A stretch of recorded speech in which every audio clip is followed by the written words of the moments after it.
آپ دیکھیں کہ جیسے جیسے انسان سینئر پوزیشن پہ آتا ہے نا تو اس کو دل بڑا کرنا پڑتا ہے، اس کو زیادہ حکمت کے ساتھ معاملات کو لے کے چلنا پڑتا ہے. یعنی گھر میں بھی آپ دیکھ لیں ایک چھوٹا بچہ ہوگا جس طرح وہ میٹرز کو ڈیل کرے گا، اور ایک گھر میں کوئی بزرگ ہیں وہ ڈیل کریں گے جن کا زیادہ تجربہ ہے، اس میں زمین آسمان کا فرق ہوتا ہے. تو مرد کو بھی بتایا گیا کہ عورت بیچاری ایموشنل ہے، پریشان ہے، لاسٹ ہے، اور اسلامک سسٹم کے مطابق ہسبینڈ پہ ڈپینڈنٹ ہے، اب طلاق ہو گئی ہے، اب وہ بیچاری دوبارہ سے تھوڑی سی ولنریبل ہے، اس کو نہیں سمجھ آ رہی کہ میں اپنی سچویشن کو کیسے ہینڈل کروں. تو وہاں پہ تم بڑا پن دکھاؤ. تو اس نظر سے جو ہے عورت کو دیکھنا چاہیے کہ یہ مرد کا رول ہے. اور اب دیکھیں کہ بہت سے گھروں میں جو طلاق ہو رہی ہوتی ہے تو اس کی ماں، بہنیں، باقی جو گھر کی خواتین ہیں وہ سکھا رہی ہوتی ہے نا اس کو کہ اس کو کیسا بیہیویئر رکھنا ہے. مرد تو اکثر اوقات لاسٹ ہوتے ہیں، ان کو نہیں اتنا پتا ہوتا. بہت کم مرد میں نے دیکھے ہیں جو کہ واقعی بہت بدتمیز ہوتے ہیں، مس بیہیو کرتے ہیں، زیادتی کرتے ہیں. زیادہ تر مرد جو ہوتے ہیں وہ چاہ رہے ہوتے ہیں کہ سچویشن کسی طرح سے بہتر ہو جائے، لیکن ان سے کی نہیں جا رہی ہوتی. تو یہاں پہ ہم مردوں کو ان کے صحیح بیہیویئرز کی طرف لے کر آئیں. اور پھر کیا بات کی گئی ہے وہاں یہاں پہ، واللہ عزیز حکیم، اور اللہ بہت زبردست ہے، بہت حکمت والا ہے. یعنی ان آیات میں خاص طور پہ میں چاہتی ہوں کہ آپ اللہ تعالیٰ کے ناموں پہ بہت غور و فکر کریں. اللہ تعالیٰ کیا غالب ہے، زبردست ہے. یعنی ایک مرد جس کو درجہ دیا گیا وہ اپنے آپ کو بڑی چیز سمجھ رہا ہے. اس کو یہ سوچنا چاہیے کہ اللہ تعالیٰ اس سے بھی بڑا ہے، اللہ تعالیٰ سب سے بڑا ہے، سب سے عظیم ہے، جو اس کی ایک زبردست قسم کی ڈائنامک ایک پورا کنگڈم ہے جو اس کا کنٹرول ہے. تو مرد کیا بھول گیا؟ اگر وہ ایک عورت کو تنگ بھی کر رہا ہے، اس کے ساتھ زیادتی کر رہا ہے، تو اس کو یاد نہیں رہا کہ اللہ تعالیٰ ہے. یعنی ایک مرد جب کسی عورت کو یہ بتانے کی کوشش کرتا ہے میں قوام ہوں، اللہ نے مجھے قوام بنایا اور تم نے میری بات سننی ہے، تو کیا وہ یہ بات بھول جاتا ہے؟ اس قوام کو چیک کرنے والا ایک رب بھی ہے جو اسے دیکھے گا، اور حکیم. ایک عورت کو کیا یاد رکھنا ہے؟ یہ بھی یاد رکھنا ہے کہ اللہ تعالیٰ نے یہ جو درجہ اس کو ایک دے دیا ہے اس میں کوئی حکمت پوشیدہ ہے. اگر وہ نہیں صحیح طرح پریکٹس ہو رہی تو اس میں ہم انسانوں کا قصور ہے نا، کہ ہم اللہ تعالیٰ کے قوانین کو صحیح طرح لاگو نہیں کرتے. وہ لاگو کریں گے، اس کی حکمتیں پھر ہمیں سمجھ آئیں گی. ایک عورت تو ویسی اتنی ایموشنل ہوتی ہے کہ اس سے بہت سے مسئلے ہینڈل ہی نہیں کیے جا رہے ہوتے. یہاں پہ میں یہ بھی بتانا چاہوں گی کہ وہ جو طلاق والی کون سی ایسی خواتین ہیں جن کے لیے یہ 3 جو منتھلی سائیکل ہیں وہ ریکوائرڈ نہیں ہوتے. ایک تو جو حاملہ عورت ہوتی ہے، یعنی اگر پریگننٹ ہے اور اس کو ڈیورس ہو گئی ہے تو جیسے ہی اس کا بچہ ڈیلیور ہوگا اس کی مدت ختم ہو جاتی ہے، وہ فوراً شادی کر سکتی ہے.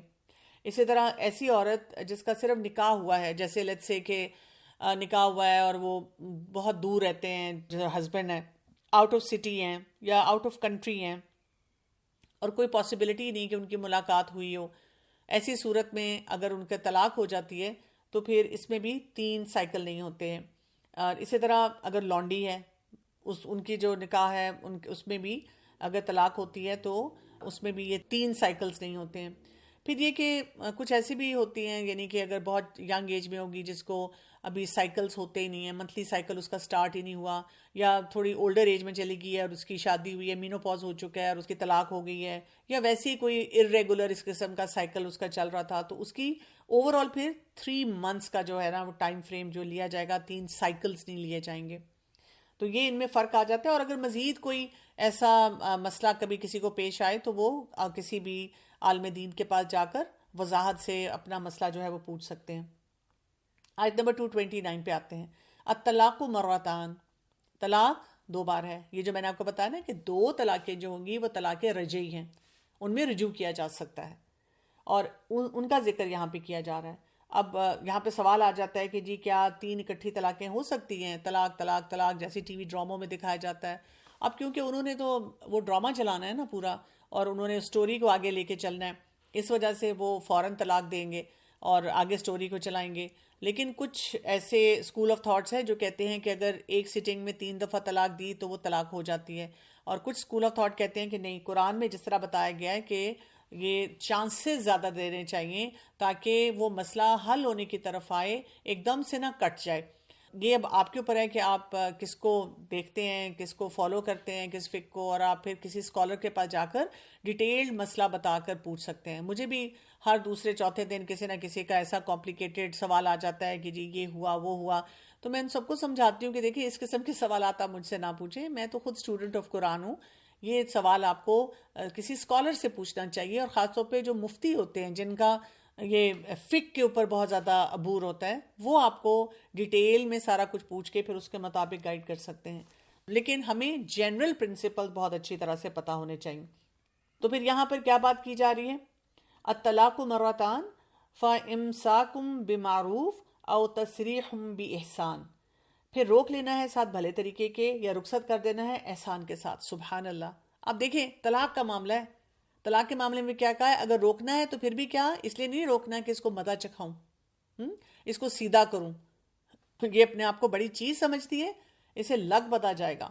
میں ایسے بہت سے کیسز دیکھتی ہوں جس میں مرد کیا کہتے ہیں کہ میں تو اس کو طلاق نہیں دوں گا، اور اپنی طرف سے بات کیسے کرتے ہیں، جیسے یہ شو کرنے کی کوشش کرتے ہیں کہ مجھے یہ اتنی پسند ہے، میں اس کو بالکل طلاق نہیں دینا چاہتا. لیکن اصل میں اندر کہانی کچھ اور ہوتی ہے، اندر نیت کچھ اور ہوتی ہے، جو وہ میرے سامنے نہ بھی بولے لیکن اپنی بیوی کے سامنے کئی دفعہ کہہ چکے ہوتے ہیں.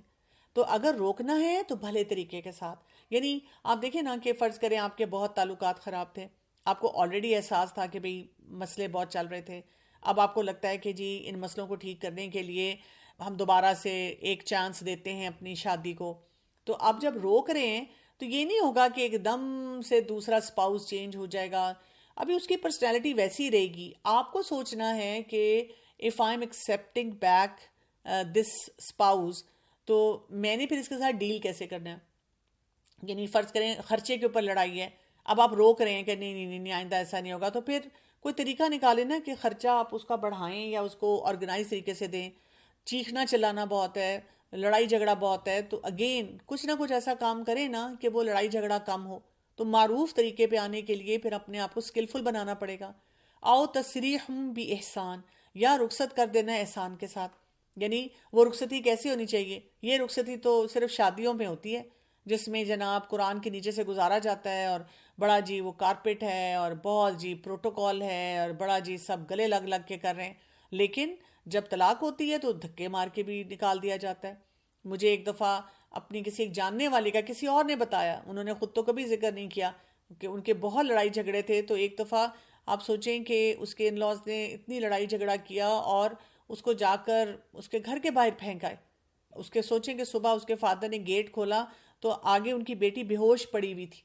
کتنی پینفل بات ہے نا. کتنی ایسے ہمیں قصے پتہ چلتے ہیں، وہ ماں باپ جو اپنی بیٹیوں کے ساتھ اتنے ٹینڈر ہوتے ہیں، اتنا خیال رکھتے ہیں. یعنی آپ کے گھر میں بیٹا ہو اور بیٹی ہو تو بیٹی کے لیے آپ کو کتنا ایک آپ کا رویہ ہی اور طرح کا ہوتا ہے، اور بیٹے جو ہوتے ہیں وہ ویسے ذرا ٹف سے لگتے ہیں. تو یہاں پہ یہ کہا گیا کہ اگر طلاق بھی آپ دے رہے ہیں تو احسان کے ساتھ. احسان کیا ہوگا؟ اس کو کچھ عرصے کے لیے کوئی خرچہ دے دیں، اس کو کہیں کہ آئی نو کہ ہماری نہیں بنی، لیکن چلو میں تمہیں تھوڑا سٹائپنڈ دیتا رہوں گا جب تک تم تھوڑا سیٹل ہو جاؤ. بچے ہیں تو تم اپنے پاس رکھ لو، بس یہ کہ میں چاہوں گا کہ میں اپنے بچوں کو مل لوں. تمہارا جو سامان ہے سارا، تم جو جہیز کے نام پہ لائی تھی، یا تمہاری جیولری ہے یا تمہاری بلانگنگز ہیں، تم ان کو اچھی طرح سے پیک کرو، ان کو ساتھ لے جاؤ.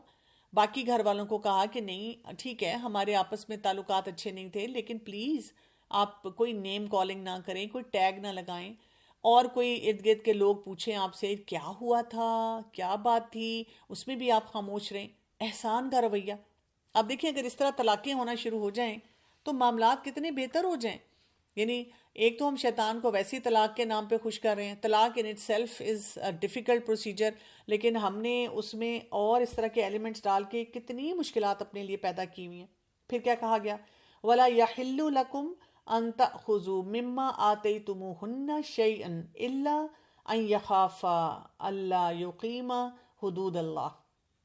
اور نہیں حلال ہو سکتا تمہارے لیے کہ تم لے لو اس میں سے جو دے دیا تم نے انہیں کچھ بھی.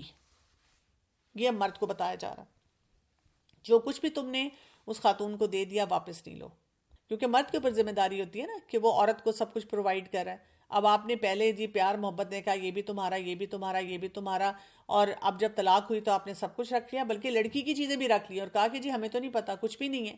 ویسے تو ہماری خواتین آلریڈی اتنی بیوقوف ہیں کہ شادی کے فوراً بعد اپنے میاں کو ساری اپنی جیولری دے دیتی ہیں اور کہتی ہیں ہاں ہاں جی آپ مجھے نظر تو آ رہا ہے، ٹریک ریکارڈ آپ کا بتا رہا ہے کہ آپ بڑے نکمے ہیں، اور آپ کوئی کام کرتے نہیں ہیں، لیکن چلے میں اپنا زیور سارا بیچ دیتی ہوں، آپ کسی بزنس میں لگا دیں، اور اس مرد کو بھی شرم نہیں آتی، کوئی حیا نہیں آتی، سارا پیسہ ڈبو ڈبو کے فارغ ہو جاتا ہے.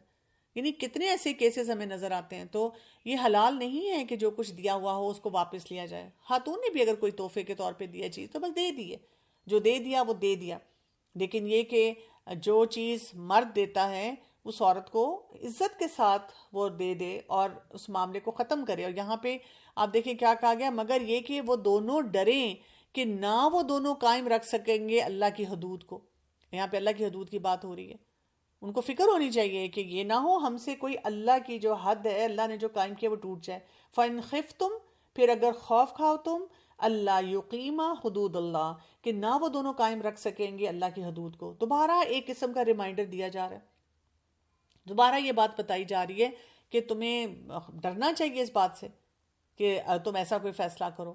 فلا جناح علیہما فیما افتدت بھی، تو نہیں کوئی گناہ ان دونوں پر اس چیز میں جو وہ عورت فدیہ دے دے ساتھ اس مال کے.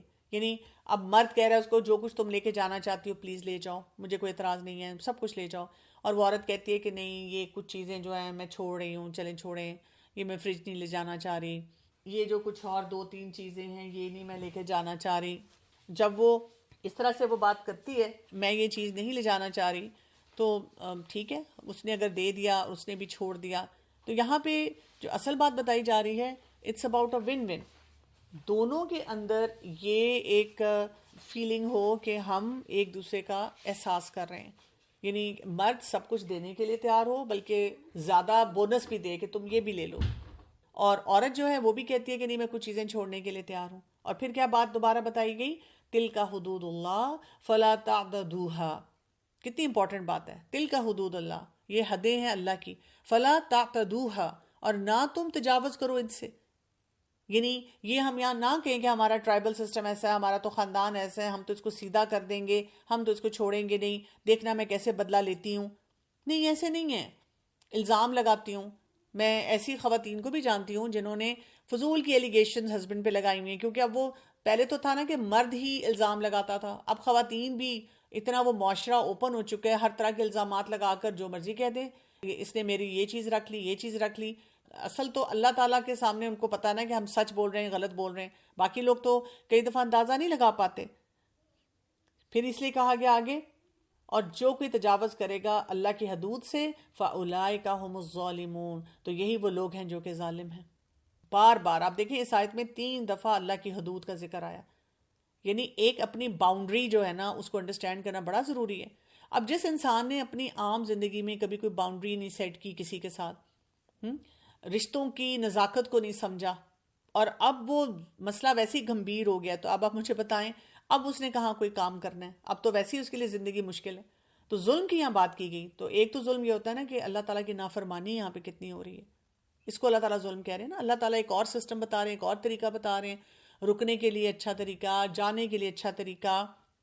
جو ہمارا سسٹم ہے نا کانفلکٹس کا، وہ کیا ہے، ایگری ٹو ڈس ایگری، کہ آپ کہہ سکتے ہیں ہاں ٹھیک ہے، مطلب مجھے یہ ٹھیک نہیں لگ رہا، آپ کو یہ ٹھیک نہیں لگ رہا، لیکن سٹل ہم اچھے طریقے سے بھی اس معاملے کو سیٹل کر سکتے ہیں. لیکن اس کے ساتھ ساتھ پھر ایک ظلم اکبر بھی ہوتا ہے جو کہ شرک کی شکل میں ہے، اور پھر بندوں پہ ظلم کرنا. تو یہ اللہ تعالیٰ دیکھیں ان سارے مظالم کے بارے میں یہاں پہ ان اے وے ہمیں بتا رہے ہیں کہ جو اللہ کو ماننے والے لوگ ہیں وہ نہیں ایسے کام کریں گے، وہ اپنے آپ کو بچا کے رکھیں گے سارے اس موقع پر بھی. پھر آیت نمبر 230 آ جاتی ہے، فَإِن طَلَّقَهَا، پھر اگر وہ طلاق دے دے اسے، فَلَا تَحِلُّ لَهُ مِن بَعْدُ حَتَّى تَنْكِحَ زَوْجًا غَيْرَهُ، تو نہیں وہ حلال ہو سکتی اس کے لیے بعد اس کے یہاں تک کہ وہ نکاح کر لے شوہر سے اس کے علاوہ. یہ کون سی طلاق تھی؟ طلاق بائنہ، یعنی یہ تیسری طلاق ہو چکی ہے. اب وہ اس شوہر کے پاس نہیں جا سکتی، کیونکہ اب وہ اس کے لیے حلال نہیں رہی جب تک کہ کسی اور سے اگر اس کا نکاح ہوتا ہے، اور یہ جان بوجھ کے نہیں کیا جاتا. فَإِن طَلَّقَهَا فَلَا جُنَاحَ عَلَيْهِمَا، پھر اگر وہ طلاق دے دے اسے تو نہیں کوئی گناہ ان دونوں پر، أَن يَتَرَاجَعَ إِن ظَنَّ أَن يُقِيمَ حُدُودَ اللہ، کہ وہ باہم رجوع کر لیں اگر وہ دونوں سمجھیں کہ وہ دونوں قائم رکھیں گے اللہ کی حدود کو. لیکن یہاں پہ بھی آپ دیکھیں اللہ کی حدود کا ذکر بار بار آ رہا ہے. ایک تو یہ کہ طلاق ہو گئی ہے، اور اب یہ آپ حلالہ کے طور پہ نہیں کرا سکتے، جو ہمارے یہاں پر نا ایک ریچول کے طور پہ کرا دیا جاتا ہے کہ چلو جی اب اس سے نکاح پڑھا لو، اس کے ساتھ تم 1-2 دن یا 1-2 راتیں گزار لو اور پھر اس کے بعد میرے پاس واپس آ جاؤ. یعنی اللہ تعالیٰ نے یہ جو سسٹم رکھا ہے اس میں مرد کے لیے سزا ہے کہ you don't deserve this female. اسی لیے یہ سسٹم رکھا گیا ہے کہ ہاں اب اگر اس کی کہیں اور شادی ہو جاتی ہے اور پھر کسی وجہ سے وہاں پہ اس کا نہیں، وہی جیسے میں نے آپ کو بتایا کہ وہاں سے طلاق ہو جائے یا اس کے ہسبینڈ کی ڈیتھ ہو جائے، اور پھر اگر تم پرپوز کرتے ہو، اف شی وانٹس، اگر وہ کرنا چاہتی ہے تو پھر ہی یہ معاملہ جو ہے وہ آگے بڑھ سکتا ہے. اور پھر کیا بات دوبارہ کہہ دی گئی، وَتِلْكَ حُدُودُ اللَّهِ، اور یہ حدود ہے اللہ کی، يُبَيِّنُهَا لِقَوْمٍ يَعْلَمُونَ، وہ واضح کرتا ہے انہیں، ان لوگوں کے لیے جو علم رکھتے ہیں. ہمیں تو کوئی علم ہی نہیں ہے، ہم نے تو صرف ڈراموں سے سیکھا، ہم نے تو صرف خاندانی جھگڑوں سے سیکھا، ہم نے تو صرف اپنی انا سے سیکھا، ہم نے تو صرف شیطان کے وسوسوں سے سیکھا. ہمیں کہاں ایک اللہ کی حدود کا پتہ ہے؟ اللہ کی حدود کیا ہم کہاں پہ پاس رکھتے ہیں؟ ہم تو ہر وقت مائی رائٹس، میں کہاں ہوں، میری ذات کیوں فنا ہو جائے، ہم تو سارا دن اپنی ذات کے بارے میں سوچتے رہتے ہیں. اللہ کی حدود وہ ہمیں کہاں نظر آتی ہیں؟ اس میں تو ہمیں ظلم نظر آتے ہیں اپنے پر، اس میں تو ہم بٹر ہو جاتے ہیں. تو اللہ تعالیٰ کہتے ہیں کہ جن لوگوں کے پاس علم ہوگا ان کو یہ بات پتہ ہوگی. اسی لیے آپ دیکھیں سورہ البقرہ میں شروع میں ہم بات پڑھ لیتے ہیں. مجھے یاد ہے کہ چند سال پہلے میں میڈیکل کالج میں کہیں پڑھا رہی تھی ینگسٹرز کو یہ سورہ البقرہ. تو جب یہ آیات آئیں تو پہلے میں نے سوچا کہ اچھا بچوں کے لیے تو ابھی ہوگا، ابھی تو ہم شادی کا بھی نہیں سوچ رہے، کہاں یہ اتنی لمبی ہمیں طلاق کی ڈیٹیلز بتا رہی ہیں. تو پھر میں نے ان سے یہ بات کی، میں نے کہا دیکھو ہر گھر میں کسی نہ کسی کے کوئی کانفلکٹس چل رہے ہوتے ہیں اور طلاق کے بارے میں لوگ سوچ رہے ہوتے ہیں، تو آپ کو پتہ ہونا چاہیے. پھر دوسرا میں نے ان سے کہا کہ آگے آپ کی شادیاں ہونی ہیں، آپ کو یہ پتہ ہونا چاہیے کہ ہمیں اپنے سکلز کو کیسے انہانس کرنا ہے، اللہ کی حدود کو کیسے قائم کرنا ہے، کس طرح سے ہم نے بہت سے معاملات جو ہیں وہ دین کے کیسے لے کر چلنے ہیں. پھر یہ کہ آپ کے پیشنٹس بھی ہوں گے، ارد گرد افراد ہیں، کمیونٹی میں آپ ہوتے ہیں، لوگ آپ سے پوچھتے ہیں، تو ہماری اویئرنیس صحیح ہونی چاہیے، ہمیں پتہ ہونا چاہیے کہ یہ معاملات ان کو کیسے لے کے چلا جاتا ہے. پھر آیت نمبر 231 کو دیکھیں، وَإِذَا طَلَّقْتُمُ النِّسَاءَ، اور جب تم طلاق دے دو عورتوں کو، فَبَلَغْنَ أَجَلَهُنَّ فَأَمْسِكُوهُنَّ بِمَعْرُوفٍ أَوْ سَرِّحُوهُنَّ بِمَعْرُوفٍ، تو پھر وہ پہنچ جائیں اپنی مدت کو تو روک لو انہیں ساتھ بھلے طریقے کے، یا رخصت کر دو انہیں ساتھ بھلے طریقے کے. دوبارہ یہی کانسیپٹ جو ہے اس کو ریوائز کیا جا رہا ہے. روکنا بھی ہے تو معروف طریقے سے، رخصت بھی کرنا ہے تو معروف طریقے سے، اچھے طریقے سے آپ نے وہ کرنا ہے. اور پھر ساتھ کیا کہہ دیا گیا، وَلَا تُمْسِكُوهُنَّ ضِرَارًا لِتَعْتَدُوا، اور نہ تم روکے رکھو انہیں تکلیف دینے کے لیے تاکہ تم زیادتی کرو. اب یہ کتنی امپورٹنٹ بات ہے، یعنی روکنا اس وجہ سے نہیں ہونا چاہیے کہ اس کو میں نے تکلیف دینی ہے. جیسے بہت سے مرد جو میں نے پہلے آپ سے کہا، وہ کہہ دیتے ہیں میں کیوں طلاق دوں، میں نہیں طلاق دوں گا، میں بھی اس کو سیدھا کروں گا. اب دیکھیں کتنی ایک مشکل سچویشن جو ہے وہ کریٹ ہو جاتی ہے خواتین کے لیے، ایک بیچاریوں کے لیے، کہ وہ ان کو روک لیتے ہیں اور روکنے کے بعد تنگ کرتے ہیں. اب وہ بیچاری ڈیوائیڈڈ ہوتی ہیں، گھر واپس جا نہیں سکتی، کیونکہ جی ماں باپ کہتے ہیں کہ نہیں تمہاری تو جی بہنیں ہیں، پھر دھبا لگ جائے گا طلاق کا، پھر ان کے رشتے نہیں آئیں گے.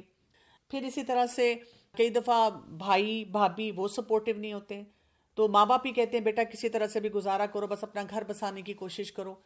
اور پھر آپ دیکھیں کہ وہ جب وہاں ہوتی ہے تو وہ اس کو کنٹینیوس ٹارچر دیتے ہیں. شی از ٹوٹلی ڈیوائیڈیڈ، بیچاری وہ عورت جو ہے وہ پس کے رہ جاتی ہے، اور صرف اسی وجہ سے کہ اللہ کا قانون نہیں صحیح طرح سے رائج کیا جا رہا. کوئی اس کی نزاکت کو نہیں سمجھتا، کوئی اس کے معاملات کو نہیں دیکھتا. اور میں دیکھتی ہوں گھر کے گھر جنریشنز کی جنریشنز اس کی وجہ سے جو ہیں وہ تباہ ہو رہی ہیں. اور پھر کیا کہا گیا، وَمَن يَفْعَلْ ذَلِكَ، اور جو کوئی کرے گا ایسا، فقط ظلم نفسہ، تو تحقیق اس نے ظلم کیا اپنے نفس پہ. وہ یہ نہ سوچے کہ وہ کسی اور سے بدلہ لے رہا ہے، اس کو سیدھا کر رہا ہے، اور دیکھنا وہ کیسے اس کو دبا کے رکھے گا اور وہ اپنی ناک اونچی کر رہا ہے. نہیں، ایسا بالکل بھی نہیں ہو رہا. اصل یہ کہ یہ جو تمام معاملات ہو رہے ہیں اس میں اللہ تعالیٰ جو ہے نا وہ سب کچھ رجسٹر کر رہے ہیں. فقط ظلم نفسہ، وہ اپنے نفس پہ ظلم کر رہا ہے. وَلَا تَتَّخِذُوا آیَاتِ اللَّهِ هُزُوًا، اور نہ تم بناؤ اللہ تعالیٰ کی آیات کو مذاق. ایک تو مذاق بنانا یہی ہے کہ ہمیں یہ ساری باتیں پتہ ہوں، یعنی کتنی شرم آئے نا ہمیں کہ اللہ تعالیٰ نے کیا قانون دیا ہے، کیا سسٹم دیا، اور ہم اپنے گھروں میں کیا کچھ کر رہے ہیں. کوئی ہمیں شرم نہیں آتی. کئی دفعہ نمازی لوگ، مسجدوں میں جانے والے، میں ایسے لوگوں کو جانتی ہوں جو بہت سے فورمز پہ دینی ٹاکس دینے والے، لیکن جب ان کے اپنے ذاتی معاملات آتے ہیں اس طرح کے، تو اس میں کیا وہ تباہی پھیر رہے ہوتے ہیں، کتنی وہ زیادتیاں کر رہے ہوتے ہیں. تو یہ جو طریقہ ہے یہ بہت ہی مشکل ہے. ایک تو یہ کہ اللہ تعالیٰ کی آیات کو مذاق اس طرح نہ بناؤ. پھر ویسے یہ بھی یاد رکھنا ہے، کیونکہ یہ طلاق کی بھی بات ہو رہی ہے نا، تو ہنسی مذاق میں بھی اگر کوئی کہتا ہے تو طلاق ہو جاتی ہے. اس کے بارے میں آتا ہے نا کہ ہمارے دین میں کہ ہنسی مذاق میں 3 کام ہو جاتے ہیں: طلاق ہو جاتی ہے، نکاح بھی ہو جاتا ہے، اور غلام بھی آزاد ہو جاتا ہے اگر آپ نے کسی کو مذاق میں کہہ دیا. وَاذْكُرُوا نِعْمَتَ اللَّهِ عَلَيْكُمْ، اور یاد کرو اللہ کی نعمت کو جو تم پر ہے. وَمَا أَنزَلَ عَلَيْكُمْ مِنَ الْكِتَابِ وَالْحِكْمَةِ يَعِظُكُمْ بِهِ. بہت ہی خوبصورت یہ آیت ہے. اس میں کیا کہا جا رہا ہے کہ اللہ کی نعمت اللہ نے تم پہ کی ہے، اس کو یاد کرو. کیا کیا نعمتیں ہیں جو یاد کرنے والی ہیں؟ اور کیونکہ یہاں پہ ایک فیملی سسٹم کی بات کی جا رہی ہے، تو فیملی سسٹم میں اللہ تعالیٰ نے کیا کیا نعمتیں دی، اور اگر وہ فیملی سسٹم سے آپ کو نکلنا بھی پڑ رہا ہے تو پھر بھی کیا کیا نعمتیں ہیں. آپ اگر اس کو مزید بٹرنس کا ذریعہ نہ بنائیں، اور جو آسانیاں دوسروں کو دے سکتے ہیں، ان کی دعائیں لے سکتے ہیں، اپنے لیے کام صحیح کر سکتے ہیں، وہ سارے کام صحیح کریں. اب سب سے بڑی نعمت تو ہمارے پاس یہی ہے، الکتاب اور حکمت، جس کے ذریعے اللہ تعالیٰ ہمیں نصیحت کر رہے ہیں. یعظکم بہ، وہ نصیحت کرتا ہے تمہیں ساتھ اس کے. یعنی ایک تو اپنی زندگی کی نعمتوں کو یاد کریں تاکہ اس موقع میں بھی بٹرنس نہ لے کر آئیں، اپنی انا کو نہ لے کر آئیں، سٹیبل قسم کے ڈیسیجنز لیں. اور سب سے بڑی بات یہ یاد رکھیں کہ اللہ تعالیٰ نے ہمیں قرآن دی ہے، رسول اللہ صلی اللہ علیہ وسلم کی سنت ہے ہمارے پاس، اور اس کے ذریعے ہم نے تمام اپنے معاملات کو ڈیل کرنا ہے. واتقوا اللہ، اور ڈرو اللہ سے. وَعَلَمُوا أَنَّ اللَّهَ بِكُلِّ شَيْءٍ عَلِيمٌ، اور جان لو بے شک اللہ تعالیٰ ہر چیز کو خوب جاننے والا ہے. کتنی خوبصورت طریقے سے ہمیں یہ باتیں جو ہیں یہ ساری سمجھائی گئی ہیں. اب ہماری پرابلم کیا ہے؟ ہم یہ بات سمجھیں. ہم یہ بات جو ہے نا وہ سمجھنے کے لیے کسی صورت میں تیار نہیں ہوتے. اسی وجہ سے آپ دیکھیں گے کہ ہماری زندگی کے جو مسائل ہیں نا وہ بڑھتے ہی چلے جاتے ہیں. اب ابھی ہمارے پاس رہتی ہیں آیات جن کو انشاءاللہ ہم نیکسٹ ٹائم کور کریں گے. آج اتنی آیات کے ساتھ جو بیسک ہماری لرننگ ہے نا اس کو، یا بیسک ہمارے جو کانسیپٹس ہیں ان کو درست کرنے کی بہت زیادہ ضرورت ہے کہ ہم کن کن معاملات میں اپنے آپ کو بہتر بنائیں. اگر ہم ان معاملات میں اپنے آپ کو بہتر نہیں بنائیں گے تو کیا ہوگا؟ کتنا ہم اپنے لیے مشکلات جو ہے نا وہ پیدا کر رہے ہیں. ابھی ہم انشاءاللہ طلاق کے کچھ احکامات اور بھی پڑھیں گے، پھر خلا کے بارے میں بھی پڑھیں گے، اور بھی جو ہمارے پاس مسئلے مسائل آتے ہیں ان کو ہم دیکھیں گے. یہ چیز ایڈ کرنا چاہ رہی تھی کہ ہم یہ ساری چیزیں جب ہم پڑھتے ہیں، مطلب میں اگر میں اپنی ایج کا سوچوں، جس وقت میری شادی تھی یا 23 24 ایئرس کی، تو یہ چیزیں بالکل بھی ہمیں نہیں پتہ ہوتی. وہی آپ والی بات کہ ہمیں ٹی وی ڈراموں سے پتہ چلتا ہے. تو ہمیں مطلب بینگ اے پیرنٹس اور بینگ کہ مسلم سوسائٹی، کہ ہم اس صحیح طریقے کو زیادہ سے زیادہ ڈسکس کریں گھروں میں کہ طلاق دینے کا صحیح طریقہ کیا ہے. کیونکہ ہمیں غلط طریقہ تو بہت اچھی طرح پتہ ہے، لیکن بیسکلی صحیح طریقہ نہیں پتا، نہ ہمارے بچوں کو نہ ہمیں. تو اسی لیے وہ مسائل بھی، یہ جو 3 طلاقوں والا یہ اسی وجہ سے بھی بڑھتے کہ صحیح طریقہ ہمیں پتہ ہی نہیں ہے نہ بچوں کو.